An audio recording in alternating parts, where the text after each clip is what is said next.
ሰላም የመጽሐፍ ቅዱስ ንባብ ቤተሰቦቻችን የመጽሐፍ ቅዱስ ንባብ ጉዟችን ዛሬ 133ኛ ቀኑ ላይ ደርሷል። ዘፍጥረት 1 ላይ መስከረም 1 ጀምረን እስከ ጳጉሜ 22 ነው እየሄድን ያለነው። ዛሬ በዚህ ቀን የምናነበው ደግሞ ዕዝራ ምዕራፍ 7 ጀምረን እስከ 10 ድረስ ያለውን ይሆናል። አብረን እናንብብ። ዕዝራ ምዕራፍ 7 በጌታ በኢየሱስ ስም አነባለሁ። ከዚህም ነገር በኋላ በፋርስ ንጉስ በአርጤክስስ መንግስት ዕዝራ የሰራያ ልጅ የአዛሪያስ ልጅ የኬልቅያስ ልጅ የሰሎም ልጅ የሳዶቅ ልጅ የአኪጦብ ልጅ የአማሪያ ልጅ የአዛሪያስ ልጅ የመራዮት ልጅ የዘራእያ ልጅ የኦዚ ልጅ የቡቄ ልጅ የአቢሱ ልጅ የፊንሐስ ልጅ የአልዓዛር ልጅ የታላቁ ካህን የአሮን ልጅ ይህ ዕዝራ ከባቢሎን ወጣ። የእስራኤልም አምላክ እግዚአብሔር በሰጠው በሙሴ ሕግ ፈጣን ጸሐፊ ነበረ። የአምላኩም እግዚአብሔር እጅ በርሱ ላይ ነበረችና ንጉስ የሻውን ሁሉ ሰጠው። ከእስራኤልም ልጆች ከካህናቱ ከሌዋውያኑም ከመዘምራኑም ከበረኞቹም ከናታኒምም በንጉሱ በአርጤክስስ በሰባተኛው ዓመት አያሌዎች ወደ ኢየሩሳሌም ወጡ። በንጉሱም በሰባተኛው ዓመት በአምስተኛው ወር ወደ ኢየሩሳሌም ደረሰ። በመጀመሪያውም ወር በአንደኛው ቀን ከባቢሎን ሊወጣ ጀመረ። መልካሚቱም የአምላኩ እጅ በርሱ ላይ ነበረችና በአምስተኛው ወር በመጀመሪያው ቀን ወደ ኢየሩሳሌም ደረሰ። ዕዝራም የእግዚአብሔርን ሕግ ይፈልግና ያደርግ ዘንድ ለእስራኤልም ሥርዓትና ፍርድን ያስተምር ዘንድ ልቡን አዘጋጅቶ ነበረ። ንጉሱም አርጤክስስ የእግዚአብሔርን ትእዛዝ ቃልና ለእስራኤል የሆነውን ሥርዓት ይጽፍ ለነበረው ለጸሐፊው ለካህኑ ለዕዝራ የሰጠው ደብዳቤ ግልባጭ ይህ ነው። ከንጉሠ ነገሥት ከአርጤክስስ ለሰማይ አምላክ ሕግ ጸሐፊ ለካህኑ ለዕዝራ ሙሉ ሰላም ይሁን። በመንግስቴ ውስጥ ካሉ ከእስራኤል ሕዝብ ከካህናቱና ከሌዋውያኑ ወደ ኢየሩሳሌም ይሄድ ዘንድ የሚወዱሉ ካንተ ጋር እንዲሄድ አዝዣለሁ። በእጅህ እንዳለችው እንደ አምላክህ ሕግ ይሁዳንና ኢየሩሳሌምን ትጎበኝ ዘንድ ንጉሱና አማካሪዎቹም በኖሪያው በኢየሩሳሌም ለሆነው ለእስራኤል አምላክ በፈቃዳቸው ያቀረቡትን ብርና ወርቅ በባቢሎንም አውራጃ ሁሉ የምታገኘውን ብርና ወርቅ ሁሉ ሕዝቡና ካህናቱም በኢየሩሳሌም ላለው ለአምላካቸው ቤት ፈቃዳቸው የሚያቀርቡትን ትወስድ ዘንድ በንጉሱና በሰባቱ አማካሪዎች ተልከሃልና፣ ስለዚህ በዚህ ገንዘብ ወይፈኖችንና አውራ በጎችን ጠቦቶችንም የእህላቸውንና የመጠጣቸውን ቁርባን ተግተህ ግዛ። በኢየሩሳሌምም ባለው በአምላካችሁ ቤት መሰዊያ ላይ አቅርባቸው። ከቀረውም ብርና ወርቅ አንተና ወንድሞችህ ለማድረግ ደስ የሚያሰኛችሁን ነገር እንደ አምላካችሁ ፍቃድ አድርጉ። ስለ አምላክህም ቤት አገልግሎት የተሰጠህን ዕቃ በኢየሩሳሌም አምላክህ ፊት አሳልፈህ ስጥ። ከዚህም በላይ ለማውጣት የሚያስፈልግህን ለአምላክ ቤት የሚያሻውን ነገር ከንጉሱ ቤተ መዛግብት አውጣ። እኔም ንጉሱ አርጤክስስ በወንዝ ማዶ ላሉት በጅሮንዶች ሁሉ ይህን ትእዛዝ ሰጥቻለሁ። የሰማይ አምላክ ሕግ ጸሐፊ ካህኑ ዕዝራ ከእናንተ የሚፈልገውን ሁሉ አዘጋጁለት። እስከ 100 መክሊት ብርም ቢሆን እስከ 100 የቆሬስ መስፈሪያ ስንዴ እስከ 100 የባዶስ መስፈሪያ የወይን ጠጅ እስከ 100 የባዶስ መስፈሪያ ዘይት ቢሆን ጨውም ያለ ልክ ቢሆን ስጡ። በንጉሱና በልጆቹ መንግስት ላይ ቁጣ እንዳይሆን የሰማይ አምላክ ያዘዘው ሁሉ ለሰማይ አምላክ ቤት በሙሉ ይደረግ። ደግሞም በካህናቱና በሌዋውያን በመዘምራኑም በበረኞቹም በናታኒምም በዚህም በእግዚአብሔር ቤት በሚሰሩ አገልጋዮች ላይ ግብርና ቀረጥ መጠንም እንዳይጣል ብለን እናስታውቃችኋለን። አንተም ዕዝራ በእጅህ እንዳለው እንደ አምላክህ ጥበብ መጠን በወንዝ ማዶ ባሉ ሕዝብ ሁሉ የአምላክህን ሕግ በሚያውቁ ሁሉ ላይ ይፈርዱ ዘንድ ዳኞችና ፈራጆችን አስነሳ። የማያውቁትንም አስተምሯቸው። የአምላክህንም ሕግ የንጉሱንም ሕግ በማያደርግ ሁሉ ላይ ሞት ወይም ስደት ወይም ገንዘብ መወረስ ወይም ግዞት በፍጥነት ይፈረድበት። በኢየሩሳሌም ያለውን የእግዚአብሔርን ቤት ያሳምር ዘንድ እንደዚህ ያለውን ነገር በንጉሱ ልብ ያኖረ። በንጉሱም በአማካሪዎቹም በንጉሱም ኃያላን አለቆች ሁሉ ፊት ምሕረቱን ወደ እኔ የላከ የአባቶቻችን አምላክ እግዚአብሔር ይባረክ። እኔም በላይ ባለችው በአምላኬ በእግዚአብሔር እጅ በረታው። ከኔም ጋር እንዲወጡ ከእስራኤል ዘንድ አለቆችን ሰበሰብኩ። ዕዝራ ምዕራፍ 8 በንጉሱ በአርጤክስስ መንግስት ከእኔ ጋር ከባቢሎን የወጡ የአባቶች ቤቶች አለቆች እነዚህ ናቸው። ትውልዳቸውም ይህ ነው። ከፊንሐስ ልጆች ጌርሶን፣ ከኢታምር ልጆች ዳንኤል፣ ከዳዊት ልጆች ሐጡስ፣ ከሴኬንያ ልጆች ከፋሮስ ልጆች ዘካርያስ፣ ከእርሱም ጋር 150 ወንዶች በትውልድ ተቆጠሩ። ከፋሃት ሞዓብ ልጆች የዘራእያ ልጅ ኤሊሆኤናይ፣ ከእርሱም ጋር 200 ወንዶች። ከሴኬንያ ልጆች የየህዝኤል ልጅ፣ ከእርሱም ጋር 300 ወንዶች። ከአዲል ልጆች የዮናታን ልጅ ኤቤድ፣ ከእርሱም ጋር 50 ወንዶች። ከኤላም ልጆች የጎቶሊያ ልጅ የሻያ፣ ከእርሱም ጋር 70 ልጆች። ከሰፋጥያስ ልጆች የሚካኤል ልጅ ዝባዲያ፣ ከእርሱም ጋር 80 ወንዶች። ከኢዮአብ ልጆች የይህኤል ልጅ አብድዩ ከእርሱም ጋር 218 ወንዶች። ከሰሎሚት ልጆች የዮሲፊያ ልጅ ከእርሱም ጋር 160 ወንዶች። ከቤባይ ልጆች የቤባይ ልጅ ዘካርያስ ከእርሱም ጋር 28 ወንዶች። ከአዝጋድ ልጆች የሐቃጣን ልጅ ዮሐናን ከእርሱም ጋር 110 ወንዶች።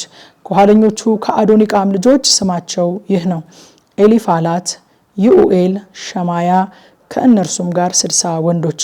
ከበጉዋይ ልጆች ኡታይና ዘቡድ ከእነርሱም ጋር 70 ወንዶች።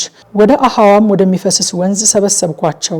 በዚያም 3 ቀን ሰፈርን። ሕዝቡንና ካህናቱን ስቆጥራቸው በዚያ ከሌዊ ልጆች ማንንም አላገኘሁም። ወደ አለቆቹም ወደ አልዓዛር፣ ወደ አርኤል፣ ወደ ሸማያ፣ ወደ ኤልናታን፣ ወደ ያሪብ፣ ወደ ኤልናታን፣ ወደ ናታን፣ ወደ ዘካርያስ፣ ወደ ሜሱላም፣ ወደ አዋቂዎቹ ወደ ዮያሪብና ወደ ኤልናታን ላኩ።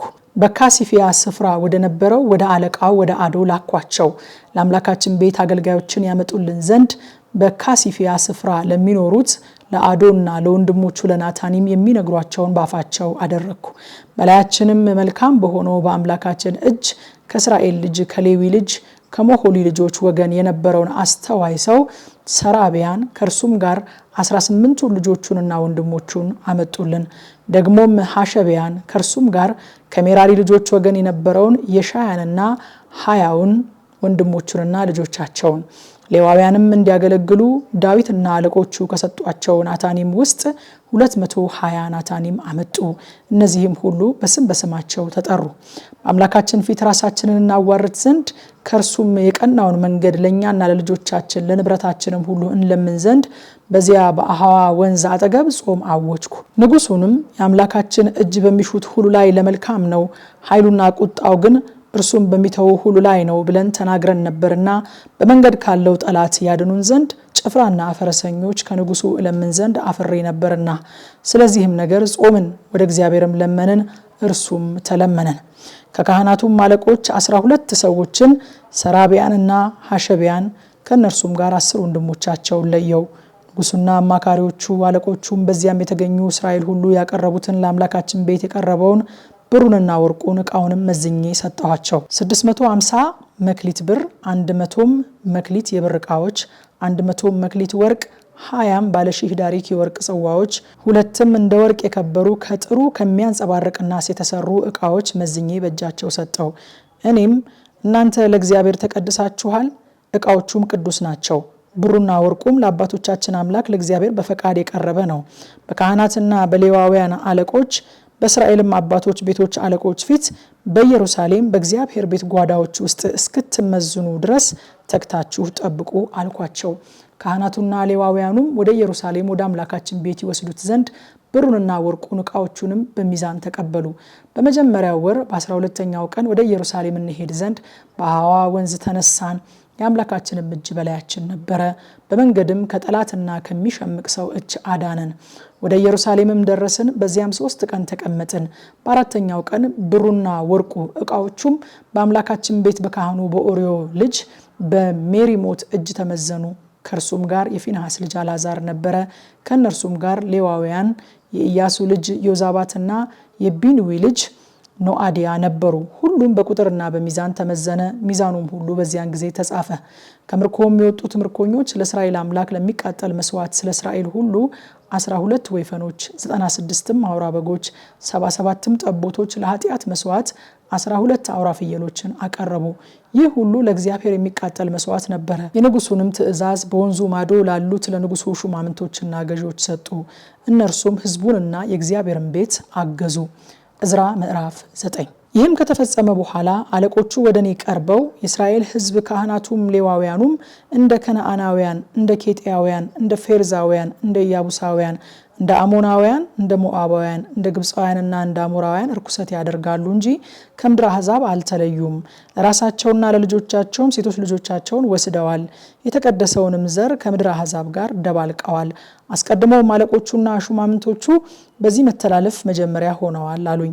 ይህንን ነገር በሰማው ጊዜ ልብሴንና መጎናጸፊያዬን ቀደድኩ፣ የራሴንና የጢሜን ጠጉር ነጨው፣ ደንግጬም ተቀመጥኩ። ስለ ምርኮኞቹ መተላለፍ የእስራኤልን አምላክ ቃል የሚፈሩ ሁሉ ወደ እኔ ተሰበሰቡ። እኔም እስከ ሰርክ መስዋዕት ድረስ ደንግጬ ተቀመጥኩ። በሰርክም መስዋዕት ጊዜ ልብሴና መጎናጸፊያ እንደተቀደደ ሆኖ ከመዋረዴ የተነሳ በጉልበቴ ተንበርክኬ ወደ አምላኬ ወደ እግዚአብሔር እጄን ዘረጋው፣ እንዲህም አልኩ፣ አምላኬ ሆይ ኃጢአታችን በራሳችን ላይ በስቷልና በደላችንም ወደ ሰማይ ከፍ ከፍ ብሏልና አምላኬ ሆይ ፊቴን ወደ አንተ አነሳ ዘንድ አፍራለሁ እፈራማለሁ። ከአባቶቻችን ዘመን ጀምረን እስከ ዛሬ ድረስ እጅግ በድለናል። ዛሬም እንደሆነው ሁሉ ስለ ኃጢአታችን እኛና ንጉሶቻችን ካህናቶቻችንም ለሰይፍና ለምርኮ ለብዝበዛ ለእፍረት በምድር ነገስታት እጅ ተጣልን። አሁንም ቅሬታ አይተውልን ዘንድ በተቀደሰውም ስፍራ ችንካርን ይሰጠን ዘንድ አምላካችንም ዓይናችንን ያበራ ዘንድ በባርነትም ሳለን ጥቂት የህይወት መታደስን ይሰጠን ዘንድ ለጥቂት ጊዜ ከአምላካችን ከእግዚአብሔር ሞገስ ተሰጥቶናል። ባሪያዎች ነንና አምላካችን ግን በባርነታችን አልተወንም። የህይወት መታደስን ይሰጠን ዘንድ የአምላካችንንም ቤት እንድንሰራ ዘንድ የተፈታውንም እንጠግን ዘንድ በይሁዳና በኢየሩሳሌምም ቅጥር ይደረግልን ዘንድ በፋርስ ነገስታት ፊት ምህረቱን ሰጠን። አሁንስ አምላካችን ሆይ ትወርሷት ዘንድ የምትገቡባት ምድር በምድር አሕዛብ ርኩሰት ረክሳለች፣ ከዳር እስከ ዳርም ድረስ ከርኩሰታቸው ከጸያፍ ስራቸው ተሞልታለች። አሁንም ትበረቱ ዘንድ የምድሩንም ፍሬ ትበሉ ዘንድ ለዘላለም ለልጆቻችሁ ታወርሷት ዘንድ ሴቶች ልጆቻችሁ ለልጆቻቸው አትስጡ፣ ሴቶች ልጆቻቸውን ለልጆቻችሁ አትውሰዱ፣ ሰላማቸውንና ደህንነታቸውንም ለዘላለም አትሹ ብለህ በባሪያዎች በነቢያት ያዘዝከውን ትእዛዝ ትተናል። ከዚህ በኋላ ምን እንላለን? ስለ ክፉ ስራችን እና ስለ ታላቁ በደላችን ካገኘን ነገር ሁሉ በኋላ አንተ አምላካችን እንደ ኃጢአታችን ብዛት አልቀሰፍከንም፣ ነገር ግን ቅሬታን ሰጠህን። በእውኑ ተመልሰን ትእዛዝህን እናፈርስ ዘንድ እርኩስ ስራን ከሚሰሩ ከነዚህ አሕዛብ ጋር እንገባ ዘንድ ይገባናልን? አንተስ ቅሬታ የሌለንና የማናመልጥ እስክንሆን ድረስ እንድታጠፋን አትቆጣንምን? አቤቱ የእስራኤል አምላክ ሆይ አንተ ጻድቅ ነህ። ዛሬም እንደሆነው እኛ አምልጠን ቀርተናል። እነሆ በፊትህ በበደላችን አለን፣ ስለዚህ በፊትህ ሊቆም የሚችል የለም። ዕዝራ ምዕራፍ 10። ዕዝራም እያለቀሰና በእግዚአብሔር ቤት ፊት እየወደቀ በጸለይና በተናዘዘ ጊዜ ከእስራኤል ዘንድ የወንድና የሴት የሕፃናትም እጅግ ታላቅ ጉባኤ ወደ እርሱ ተሰበሰበ። ሕዝቡም እጅግ አለቀሱ። ከኤላም ልጆች ወገን የነበረው የይህኤል ልጅ ሴኬንያ ዕዝራን እንዲህ ብሎ ተናገረው። አምላካችንን በድለናል፣ የምድርን አሕዛብ እንግዶች ሴቶችን አግብተናል። አሁን ግን ስለዚህ ነገር ገና ለእስራኤል ተስፋ አለ። አሁንም እንደ ጌታዬና የአምላካችንን ትእዛዝ እንደሚፈሩት ምክር ሴቶችን ሁሉ ከነርሱም የተወለዱትን እንሰድድ ዘንድ ከአምላካችን ጋር ቃል ኪዳን እናደርግ፣ እንደ ሕጉም ይደረግ። ይህ ነገር ለአንተ ይገባልና እኛም ከአንተ ጋር ነን። ተነሳ፣ አይዞህ አድርገው። ዕዝራም ተነሳ፣ አለቆቹንና ካህናቱን ሌዋውያኑንም እስራኤልንም ሁሉ እንደዚህ ቃል ያደርጉ ዘንድ አማለ። እነርሱም አሉ። ዕዝራም ከእግዚአብሔር ቤት ፊት ተነስቶ ወደ ኤልያሴብ ልጅ ወደ ዮሐናን ጓዳ ገባ። ስለ ምርኮኞቹም ኃጢአት ያለቅስ ነበርና ገብቶ እንጀራ አልበላም ውሃም አልጠጣም። ምርኮኞቹም ሁሉ ወደ ኢየሩሳሌም እንዲሰበሰቡ እንደ አለቆቹና እንደ ሽማግሌዎቹ ምክር በ3 ቀን ውስጥ ያልመጣ ሁሉ ንብረቱ ሁሉ እንዲወረስ እርሱም ከምርኮ ጉባኤ እንዲለይ በይሁዳና በኢየሩሳሌም ላይ አዋጅ ነገሩ። 3 ቀንም ሳያልፍ በ9ኛው ወር ከወሩም በ20ኛው ቀን የይሁዳና የብንያም ሰዎች ሁሉ ወደ ኢየሩሳሌም ተሰበሰቡ። ሕዝቡም ሁሉ ስለዚህ ነገርና ስለ ታላቁ ዝናብ እየተንቀጠቀጡ በእግዚአብሔር ቤት ፊት ባለው አደባባይ ተቀመጡ። ካህኑም ዕዝራ ተነስቶ ተላልፋችኋል፣ የእስራኤልን በደል ታበዙ ዘንድ እንግዶችን ሴቶች አግብታችኋል። አሁንም ለአባታችሁ አምላክ ለእግዚአብሔር ተናዘዙ፣ ደስ የሚያሰኘውንም አድርጉ፣ ከምድር አሕዛብና ከእንግዶች ሴቶች ተለዩ አላቸው። ጉባኤውም ሁሉ በታላቅ ድምፅ መልሰው እንዲህ አሉ፣ እንደተናገርከን እናደርግ ዘንድ ይገባናል። ነገር ግን የሕዝቡ ቁጥር ብዙ ነው፣ ጊዜውም የትልቅ ዝናብ ጊዜ ነው። በሜዳም ልንቆም አንችልም። በዚህም ነገር እጅግ በድለናልና ይህ ስራ የአንድ ወይንም የ2 ቀን ስራ አይደለም። አለቆቻችንም በጉባኤው ሁሉ ፋንታ ይቆሙ። ስለዚህ ነገር የአምላካችን ጽኑ ቁጣ ከኛ ይመለስ ዘንድ እንግዶቹን ሴቶች ያገቡትን በከተሞቻችን ያሉት ሁሉ በተቀጠረው ጊዜ ይምጡ። ከነርሱም ጋር የከተማ ሁሉ ሽማግሌዎችና ፈራጆች ይምጡ። ነገር ግን የአሳሄል ልጅ ዮናታንና የቴቆሃ ልጅ የሕዝያ ይህንን ነገር ተቃወሙ። ሜሱላምም ሌዋዊው ሳባታይ ረዷቸው። ምርኮኞቹም እንዲህ አደረጉ። ካህኑ ዕዝራም የአባቶችን ቤቶች አለቆች በየአባቶቻቸው ቤቶች ተለዩ። ሁሉም በየስማቸው ተጻፉ። በ10ኛውም ወር በመጀመሪያውም ቀን ነገሩን ይመረምሩ ዘንድ ተቀመጡ። እስከ መጀመሪያውም ወር እስከ መጀመሪያውም ቀን ድረስ ሰርተው እንግዶቹን ሴቶች ያገቡትን ሰዎች ሁሉ መርምረው ጨረሱ። ከካህናቱም ወገን ልጆች እንግዶቹን ሴቶች ያገቡ ሰዎች ተገኙ። ከኢዮሴዴቅ ልጅ ከኢያሱ ልጆችና ከወንድሞቹ መዕሤያ፣ አልዓዛር፣ ያሪብ፣ ጎዶልያስ ሚስቶቻቸውን ይፈቱ ዘንድ እጃቸውን ሰጡ። ስለ በደላቸውም ከመንጋው አንድ አውራ በግ ለበደል መስዋዕት አቀረቡ። ከኢሜር ልጆች አናኒና ዝባዲያ፣ ከካሪም ልጆችም መእሴያ፣ ኤልያስ፣ ሸማያ፣ ይሂኤል፣ ኦዚያ፣ ከፋስኩር ልጆችም ኤልዮኤናይ፣ መእሴያ፣ ይስማኤል፣ ናትናኤል፣ ዮዛባት፣ ኤልአሳ፣ ከሌዋውያን ዮዛባት፣ ሰሜኢ፣ ቆሊጣስ የሚባል ቆሊያ፣ ፈታያ፣ ይሁዳ፣ አልዓዛር፣ ከመዘምራንም ኤልያሴብ፣ ከበረኞችም ሰሎም፣ ጤሌሚ፣ ኡሪ፣ ከእስራኤልም ከፋሮስ ልጆች ራሚያ፣ ይዝያ፣ መልክያ፣ ሚያሚን፣ አልዓዛር፣ መልክያ፣ በናያስ፣ ከኤላም ልጆች መታንያ፣ ዘካርያስ፣ ይሂኤል፣ አብዲ፣ ይሬሞት፣ ኤልያ፣ ከዛቱ ልጆች ኤልዮኤናይ፣ ኤልያሴብ፣ መታንያ፣ ይሬሞት፣ ዛባድ፣ አዚዛ፣ ከቤባይ ልጆችም ይሆአናን፣ ሐናንያ፣ ዘባይ፣ አጥላይ፣ ከባኒ ልጆችም ሜሱላም፣